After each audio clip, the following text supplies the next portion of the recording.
When did a gut feeling save your life? Almost 8 months pregnant, normal, complication-free pregnancy. Walking through the grocery store I had a twinge of a headache. Told my husband we needed to go home. At home I took a shower and relaxed a bit, but got an urgent impending doom feeling. Still just a tiny headache, not even enough for a Tylenol. Packed my toddler's diaper bag and requested we go to urgent care. The whole ride there I felt fine, wondering what I was even going to tell them at check-in. But that "you're not okay" feeling was still looming. We pulled in. I carried my sleeping 2-year-old inside and basically said, "I am pregnant and something isn't right." My blood pressure was 256/148. I had a seizure 7 minutes after getting in the room. If I had told my husband to drive past and go to the we would have been stuck in traffic, as a truck had rolled over. If I hadn't left the grocery store or my house when I did, there's a chance I wouldn't have made it. We got a ride to the hospital when I was stable. I was induced at 35-ish weeks, and my son was born perfectly fine, albeit small. I stayed on blood pressure meds for 8 days before it went back to normal. Damn. Good job listening to your body. I had preeclampsia too with my pregnancies. As soon as I read headache and pregnant I felt bad for you. Lol. That is crazy, and it's a good thing you guys trusted your instincts. I had a sense of impending doom about my last pregnancy, too. I remember putting my about-to-be-born son's on-season baby clothes into the changing table dress of the Sunday before my scheduled C-section and feeling anxious, like I was so close to something being taken from me. The next morning, I started having upper abdominal pain.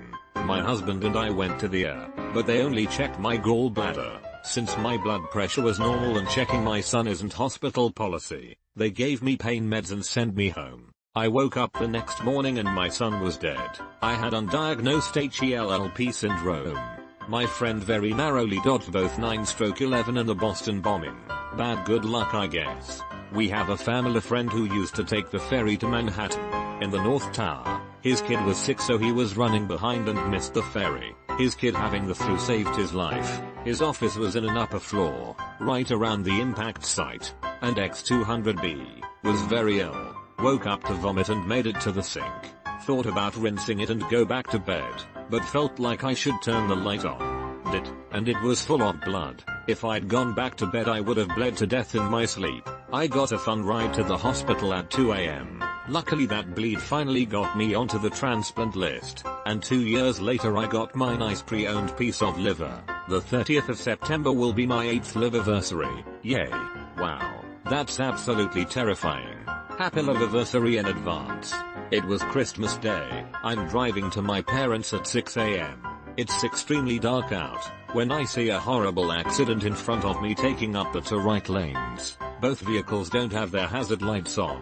I pull in front of them, switch my hazard lights on, and get out of my car on the freeway hoping I can help them and make sure they're okay. I'm walking toward the first driver 18/19 who has blood all over him. He asks me to help him talk to 911 because he spoke broken English. Then I go to the second driver 60s and see if he's okay, who just blames me for the accident. I just responded I didn't do it.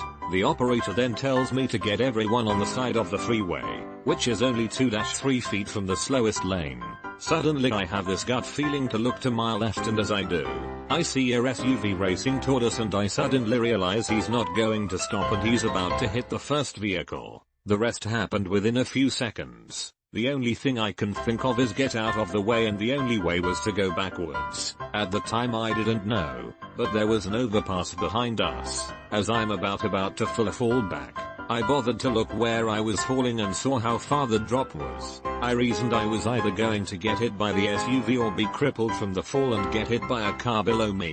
Fat note from my part. I hurled myself back up, and as I'm doing so, I watch the SUV hit my leg. The only thing I'm thinking is relax, relax, relax. I came out with no injuries and the young man wasn't hit. Unfortunately the older man next to me was hit and killed on impact. After hitting the man, the guy in the SUV, 65 plus, hit my car and then swerved through all 5 lanes of traffic and crashed into the center divider. He stayed in his car for a while, and when he tried to get out, he was frantic and tried to cross all 5 lanes while cars were going by. I screamed and told him please not to cross. The guy that was hit was knocked like 100 feet from where we were standing, past where my car was parked. His shoes, socks, money, everything was scattered across the freeway.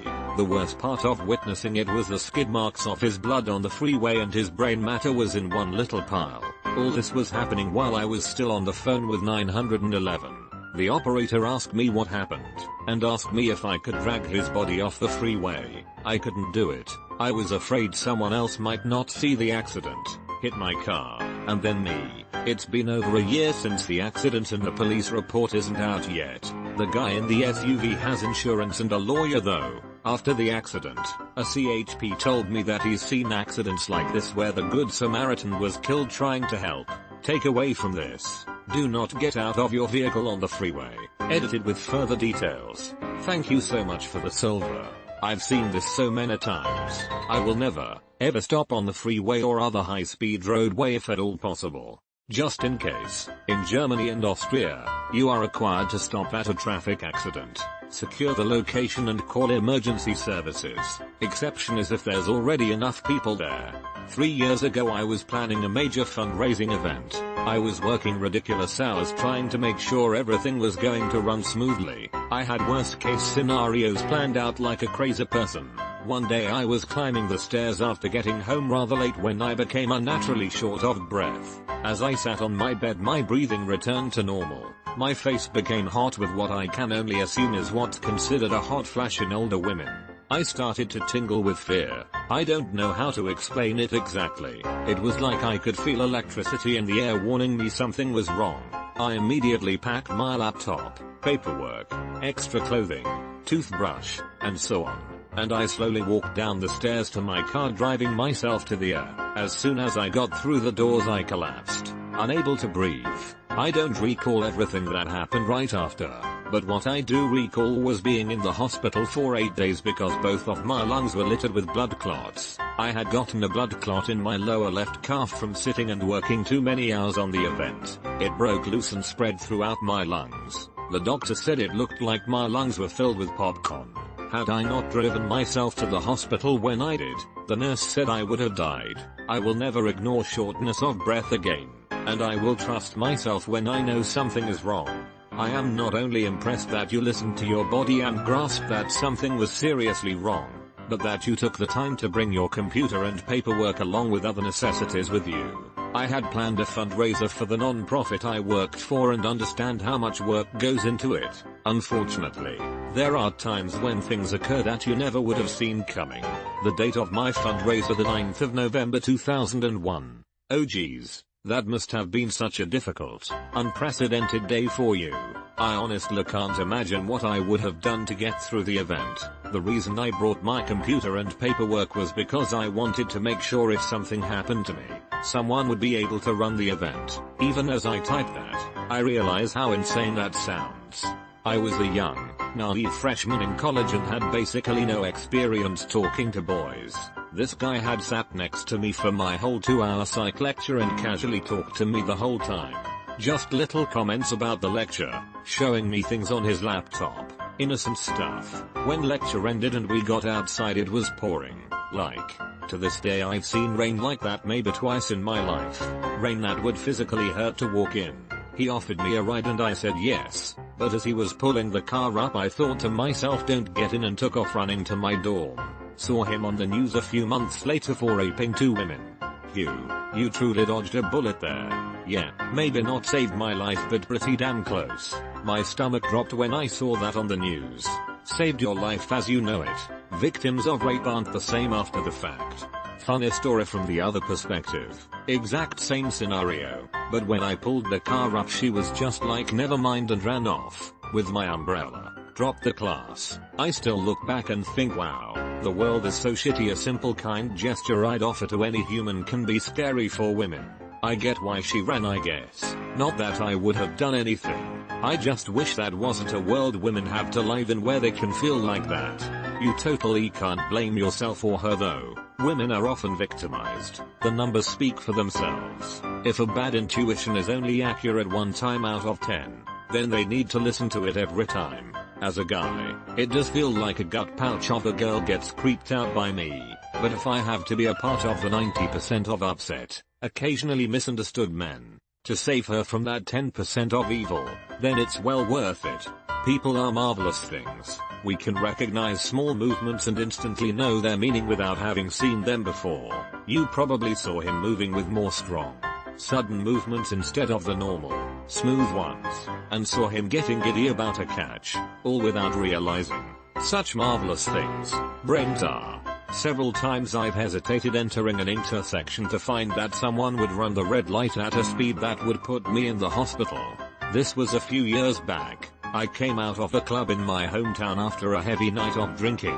I was a student then, and out with a lot of university friends. Friends that I lost during the night. I was alone. I was going to get a taxi home, but thought I could do with some McDonald's first. We had a big 24-hour one in our town.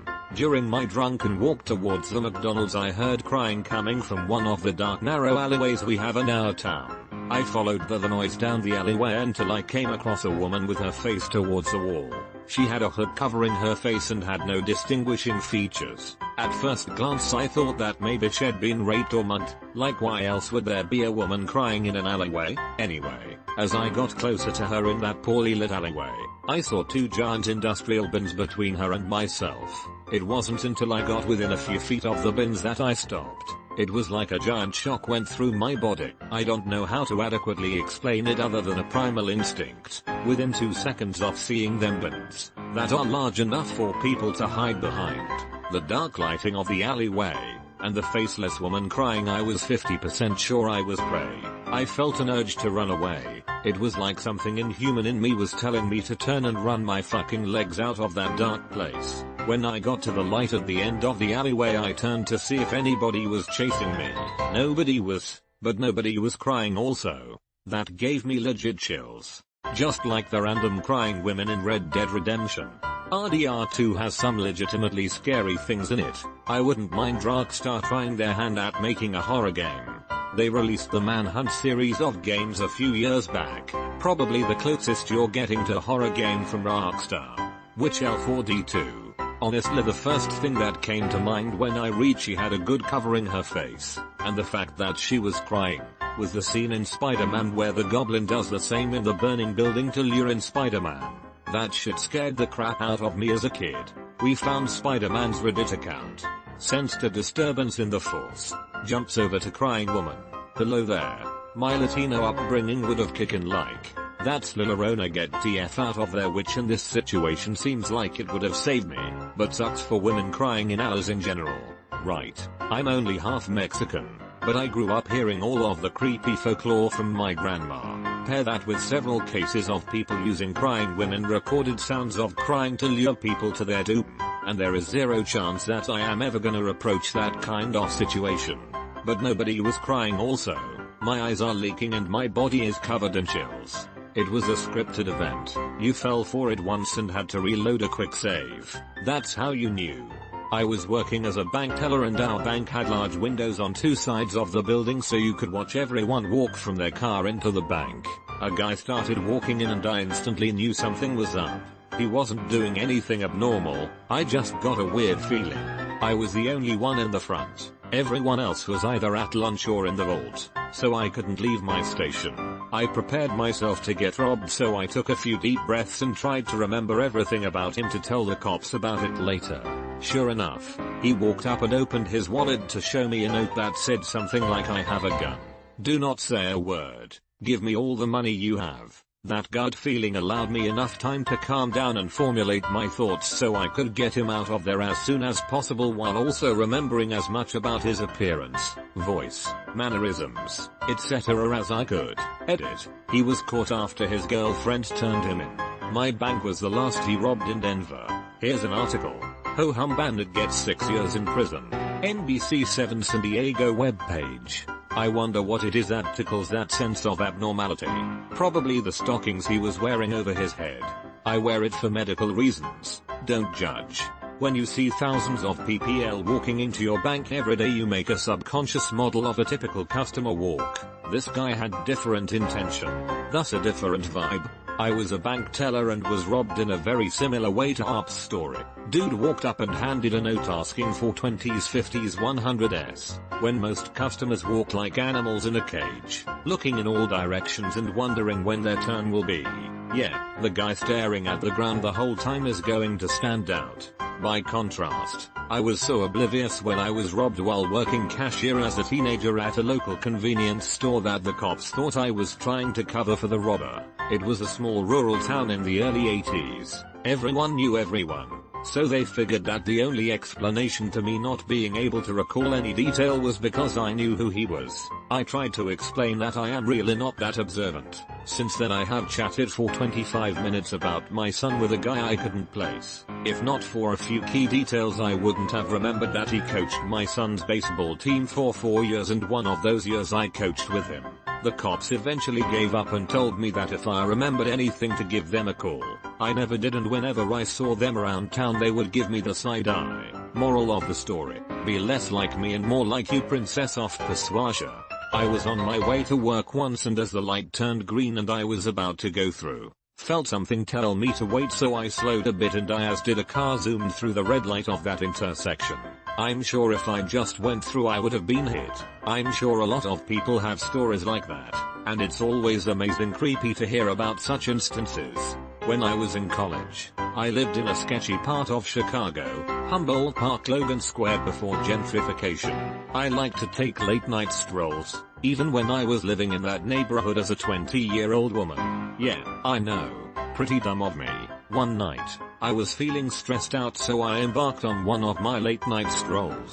I was walking along a somewhat busy road. Cars were zooming past me, pretty normal. I wasn't paying much attention because I was too wrapped up in whatever was stressing me out that night. Suddenly, a chill shot up my spine. Hypervigilance washed over me and I became more alert than I had ever been.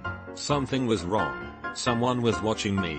I quickly spotted a car. It was driving in the opposite direction, a little slower than usual. It was too dark for me to see anyone inside the car, and the car was pretty unassuming, but I still knew something was off. They were watching me. I just knew. The car drove past me and then made a U-turn. Now it was right behind me, creeping along the curb.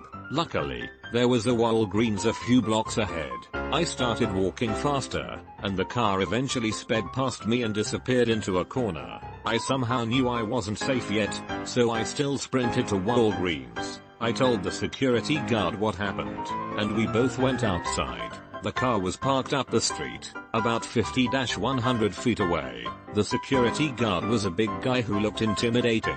He marched toward the car, and the car immediately backed up, made a U-turn, and then booked it out of there. The security guard called the cops, and they drove me home. I never took a late night stroll again. My gut made me more alert, but it was really the security guard who saved my life. I'm positive that if he wasn't there that night, something bad would have happened to me. I wish I could find that security guard to thank him.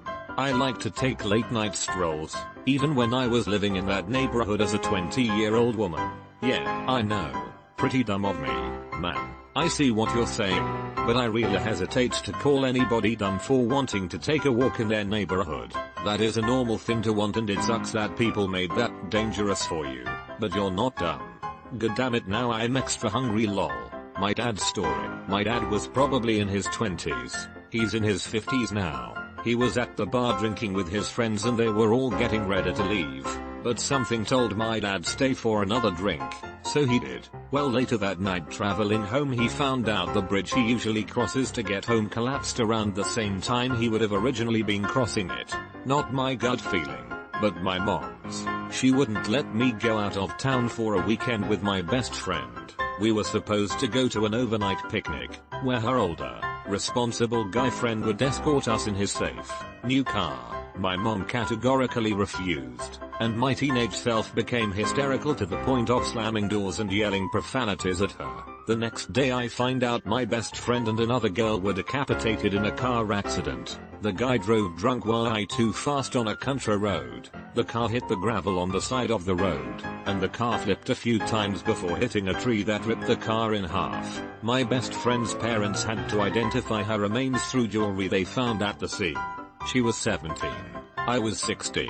My mom saved my life that day, R.I.P. Anna. And he would have gotten away with it if it wasn't for that metal-induced crave of yours. Jinkies. Zoinks. Jeepers. Ruro. Fuck. Okay, so my kids sleep in bunk beds and now I'm terrified. A gut feeling saved my life. But it wasn't my gut feeling.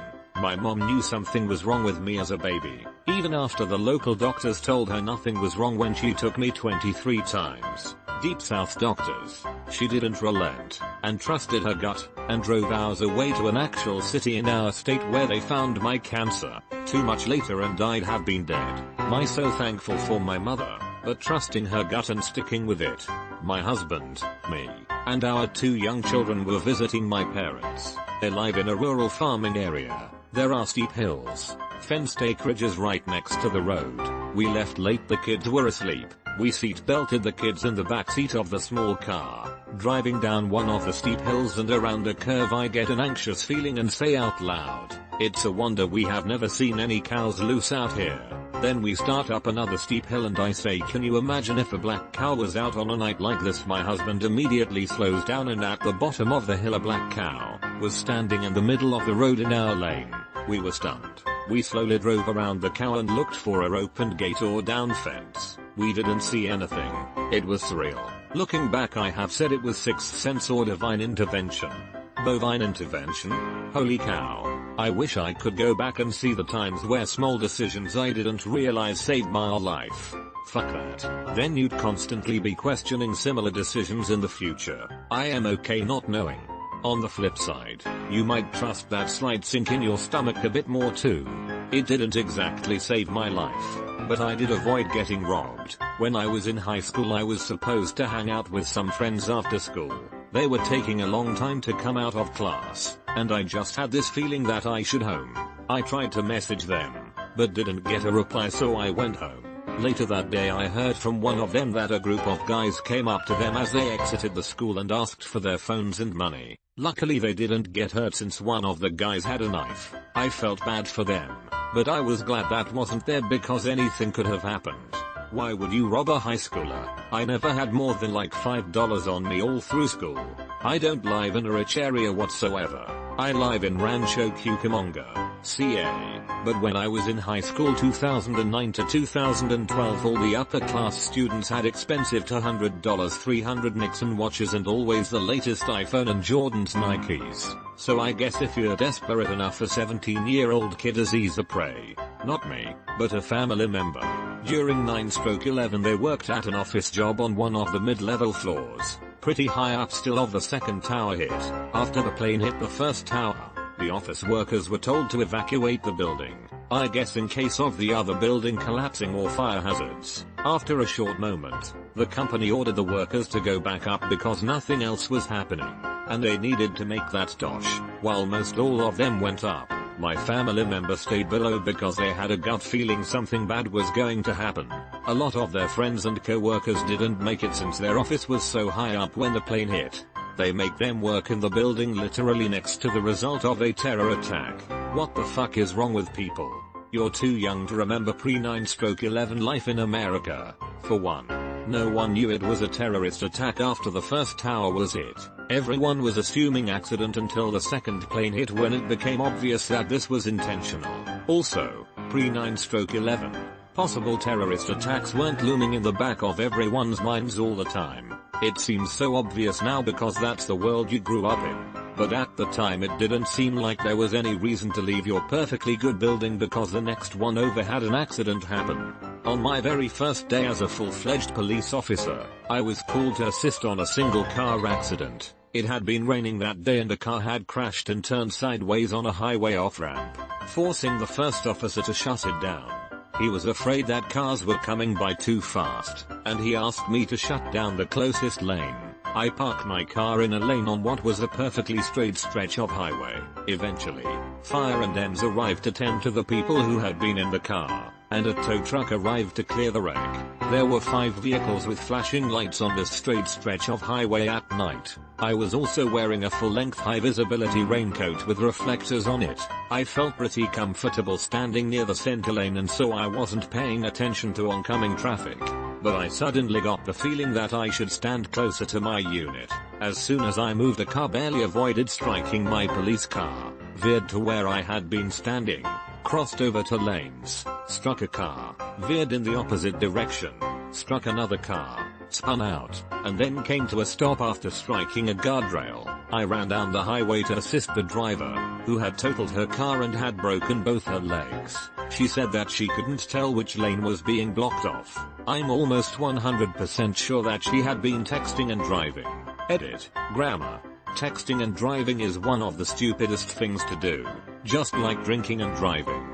And texting and driving is extremely easy to avoid. I am in the process of teaching my 15-year-old how to drive and tell her to turn her phone off and put in the backseat before she starts driving.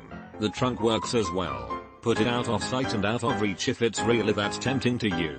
I am 17 myself and still don't get why TF you would ever take your eyes off the road to look at your freaking phone. About a month ago I saw the person in front of me at a red light having a FaceTime call in sign language. Okay, so we are stopped at a red light, but sure enough the conversation did not stop when the light turned green and she started driving again. How on earth do you not understand that a form of communication that is 100% visual or needing to occupy your hands isn't safe while driving a car? If she was really unsure which lane was blocked off, she would have no doubt slowed down enough to figure it out. She was definitely distracted and didn't see the situation in front of her. I'm glad you weren't needlessly killed by an ignorant driver.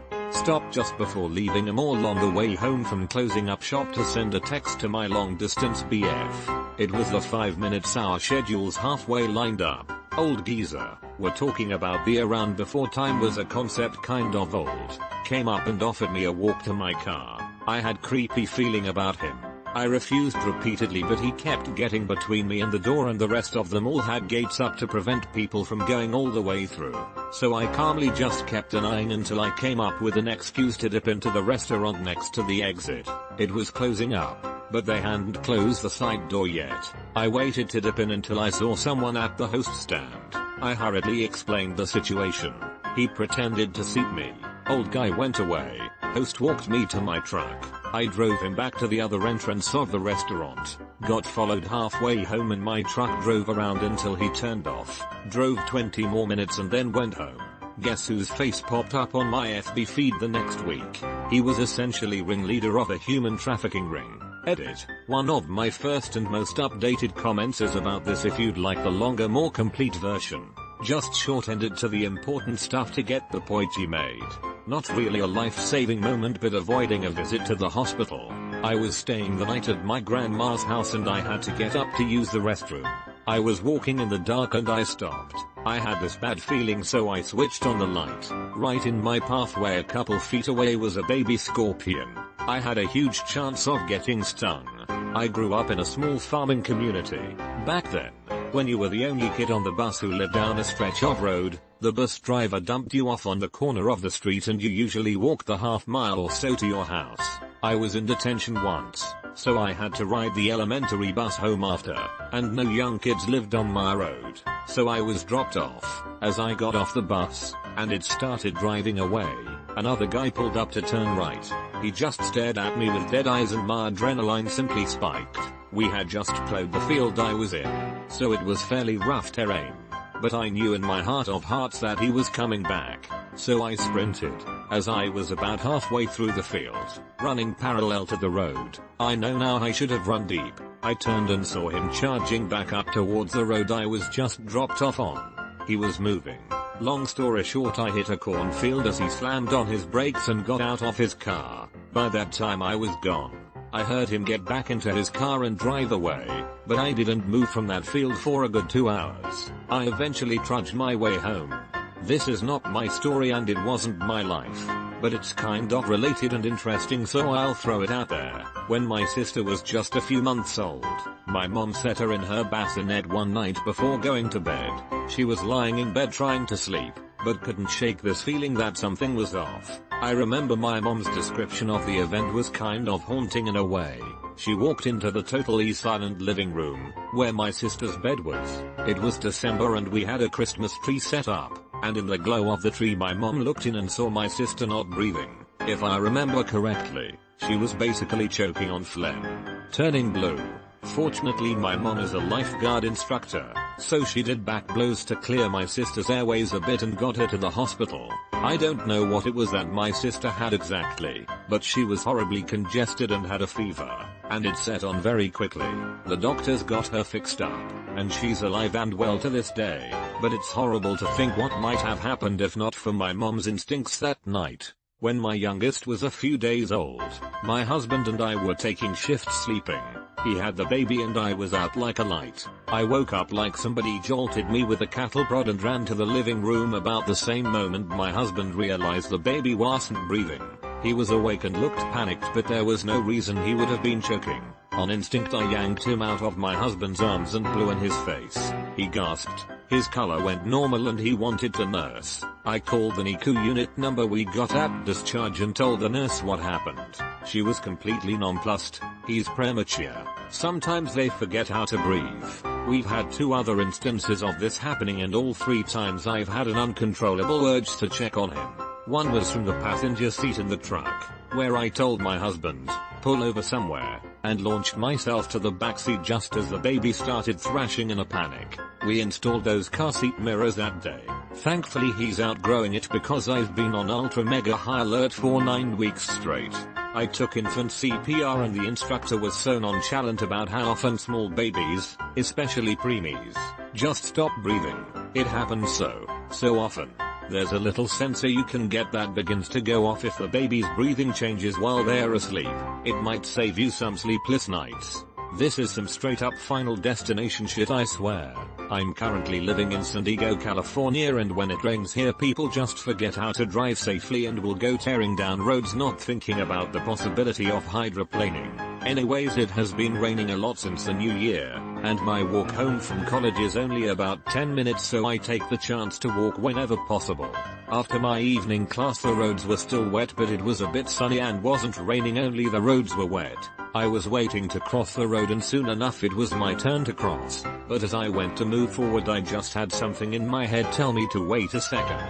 Not a moment later a car comes speeding round the corner and loses control and spins out of control, bashing into the side of another car. If I hadn't waited a moment it's more than likely that car would have crashed into me like a bowling pin, or worse, crashed into me and crushed me between it and the other car. I really hope I haven't cheated death because I don't want to die in some weird unexplained violent death. Just stay out of tanning booths.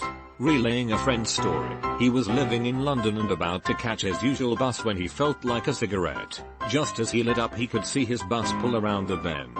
He considered throwing out his ciggy but thought, bugger it, I really want my smoke. Next bus was 6 minutes away, so he didn't board his bus and watched it drive a bit down the road when suddenly he was knocked to the ground by a powerful unseen force. His bus was the victim of a terrorist bombing and exploded just after the stop. Smoking saved a life that day. Also, how recent was this? Today smoking is gonna save lives. Had to have been the 7/7 bombings. I missed the Edgware Road tube bomb on that day by 20 minutes because I had to travel to a training course a bit further away. I got to the course and the BBC was running stories about electrical problems on the tube. The mobile networks were flaky also. When I got the train back into London it was like a ghost town. And I had to do a lot of walking to get back home. My future wife was working in A&E in outer London, and they all got told in advance of the new story going out. She managed to tell her brother to avoid public transport and get a taxi home instead. I was at a bonfire and had planned to get a ride home with one of my friends. I got really anxious right before we left and ended up staying at the bonfire. On his way home, my friend had hit a light pole and it ended up falling and crushing the passenger seat, right where I would have been sitting. He was completely fine. Just a few scratches and bruises, but I definitely would have been severely injured if not killed. A bonfire is a saving checkpoint. Why are you scared? And X200B. I was off work the day of the Boston bombing and wanted to go shopping. I had an errand to run in Cambridge across the river, but I wanted to go to a store right where the bomb ended up going off. I was just about to go there when something in me told me I should do my errand first. Lo and behold, as I cross the river, I get a flurry of texts from people asking if I'm okay. I get what you mean. Though, my dad was an alcoholic that would get explosive angry when he drank. I have become super empathetic and sensitive to anyone feeling any amount of upset. I can't tell you how many times someone is walking a little stiff, hands clenched a little too tight, or walking with too much purpose when they are otherwise unassuming, and it sets off all of my warning triggers. The worst was a guy I worked with who was on meth. He might not have been actually dangerous, but his tweaking set off all of my triggers and put me into a severe panic attack. 15-ish years ago, I'm 17. Suddenly and for no apparent reason I feel abject terror on a demolition site. Without warning I dive to my left and tackle my boss out of the way. I didn't see anything. I didn't hear anything. Not until the 3-ton wrecking ball landed exactly where we were just standing. I still have an open invitation to dinner with him and his family. It took me a second to realize you weren't 2 years old when this happened. My roommate, I will call him Mike, had just acquired a new girlfriend, Mandy, and she initially struck me as a very disingenuous and shady person. Mike and I are in the military, so we didn't have a whole lot of money to begin with. However, Mike decides to offer Mandy $3,000 simply because she asked him for it. What's worse is that Mike was going to take out a personal loan to give her this money. Mandy was always talking about herself and how she needed money for this, that and the other, and my bleeding heart roommate fell for every line that she gave him. So pretty much she was using him. So my girlfriend Rachel, now wife, decides she wants to visit in Mike, Rachel, and I decide that we are going to go mudding in Mike's Jeep. We pick up Mandy along the way, which is in an extremely poor part of town, and we all head out to the woods. It was at this point that my spider senses started to tingle, and what was particularly odd is that Mandy was demanding that we go to a particular spot deep in the woods that she knew of. This was about 4 to 5 miles inside some deep woods and was not along the usual beaten path. Rachel and I start getting this awful feeling and we knew something was wrong. We suddenly come upon a group of about 6 well-built tall guys and Mandy says, "Stop, I know these guys." Mandy hops out of the Jeep and hugs one of the guys, a type of hug that is more than just friends. This is when a feeling of dread came over Rachel and myself. All 6 of the guys were looking at the Jeep and then looking at us with a look that only your enemy would give you. At this point I knew death was imminent. I reached up and locked the front passenger door and mine. Rachel locked hers and I started yelling at Mike, "Get the F out of here or we're going to die." Rachel was yelling at him also, so Mike caved in and hit the gas. We drive down the road for about a mile, twisting and turning down several side roads. When our adrenaline subsided a bit we noticed we had a flat back left tire. Turns out the tire had been slashed by one of those guys. That was the quickest I've ever changed a tire in my entire life. Rachel and I knew that death was imminent if we didn't leave. It wasn't a suspicion. It wasn't a guess. It was a full knowing that we were going to die. Turns out Mandy was dating one of those guys and admitted that fact later to Mike. Maybe it saved my life, but it mostly in fact saved me from a car accident. Preface: I have bad luck in an odd way. I'm not superstitious, but for example I have bet on black 15 times in a row, increasing my bet, and had it be red, +1 green, 15 times in a row. This is amongst many other stories, but really, bad luck. Story: less than 1 week ago, nearly behind my local grocery store is a street, leading to light, leading very close to my home. It's a pain of a light to sit at. Sometimes it will skip your light. Sometimes you need to go straight, but the guy behind you is making a right and it's awful just waiting there for this slow light so everyone can get home. It's something I deal with, but it's really not too bad. Well, on this day I was driving down that not so busy street, and the light was green from 50 yards away. I'm making my way to the light, modest speed. My first thought was there's no way I make the light. I get within 25 yards and I'm starting to realize I'm going to make the light. Honestly, this fucking gets me. I'm like, praise this fucking day, I just saved 4 minutes of my life by strolling through this long green like I own the road. Then, some fucked up shit brained anxiety riddled good vibe ruining thought occurs to me. What if I get so full of myself driving through the Hail Mary of green lights and someone pulls in front of me? So I cut my speed a little. I'm going to cruise through the intersection, and some fuckhead is running the red light. We both slam on the brakes and miss collision by a few feet. I was pissed, followed by pretty amazed of myself for calling it. As a footnote, the anxiety from the near accident ruined the rest of my day. I was volunteering at an annual fair at my school and I was helping with the balloon popping game. The one where you get darts and throw them at balloons to pop. When I was blowing up some balloons, something told me to move position.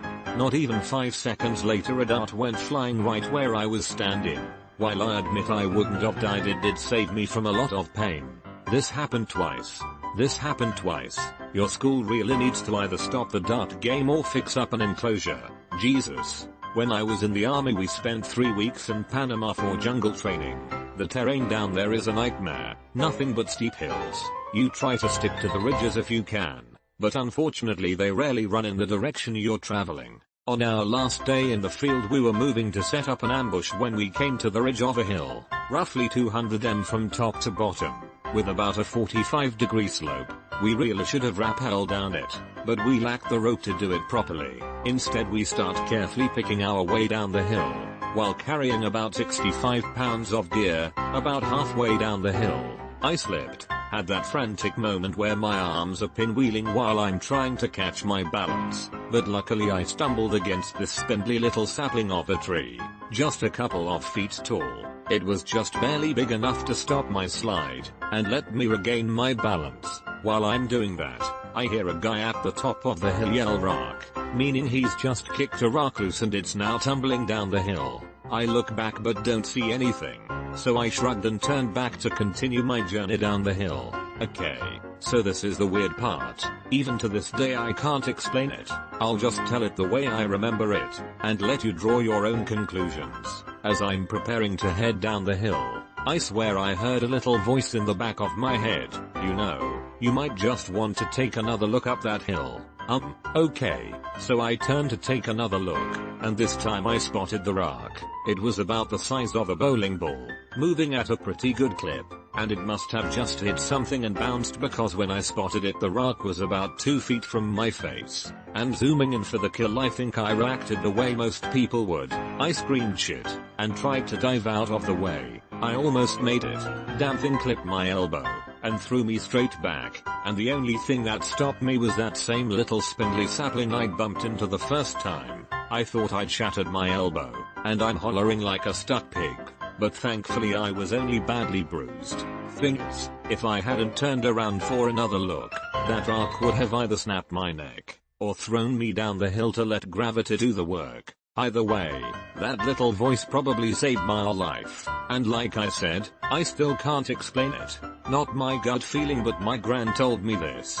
My grandparents live in fairly rural area, more so back in the day. When my mum was about 3 she was in a pram and my gran was pushing her along the side of the road towards town. My mum had been wriggling about and wanting to walk for ages, and eventually she made so much fuss my gran stopped to let her out. So mum had her hands on the pram and was helping to push it when a tractor pulling a trailer passed them on the hill heading up back towards the farm. Granny suddenly had the urge to grip my mum's shoulders really tight, and when she turned round the trailer had come loose from the tractor and was rolling back down the hill gathering such a speed it ripped the pram right out of their hands and off the road. So I guess my gran's tiny action saved 6 lives, hers, mum's, my auntie who wasn't born at this point, mine, my brothers and my cousins. When I was quite young, 6 or so, I was mauled by a dog. I'm pretty sure that my split-second decision to run one way rather than the other saved me. Short story is my mom asked me to help bathe dogs. I went to round them up and the first dog I encountered happened to have some trauma regarding being restrained. He quickly got scared and became aggressive. I had originally come out the back door and circled around to the side of the house, where I encountered said dog. I had a choice between turning and running all the way to the back door away from the dog, or cutting across the carport, which meant cutting close to the dog, to the side door. I chose to cut to the side door. The dog pinned me against the side door and began to maul my face. Unfortunately for me, the side door was locked, so I beat on it until my brother answered and kicked the dog off. I had reconstructive surgery and was fine. I think, however, that if I had tried to run to the back door, I would have been overtaken by the dog before I reached help. God knows what would have happened then.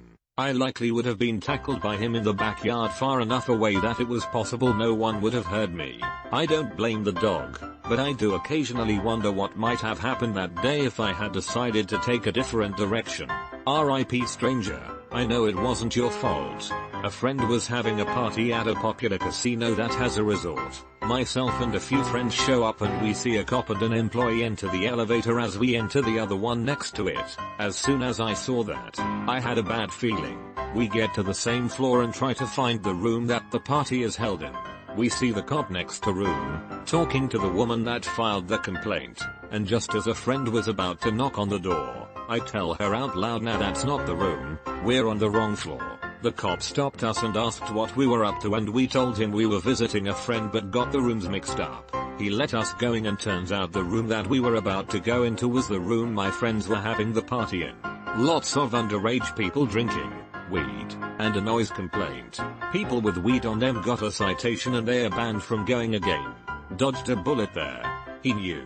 A gut feeling about a girl saved me from a shitty marriage. When my favorite hot sauce gave me a stomachache, so I asked a friend who was a doctor, got scans done, and it turned out I had stomach ulcers. Literally a gut feeling. Lucky.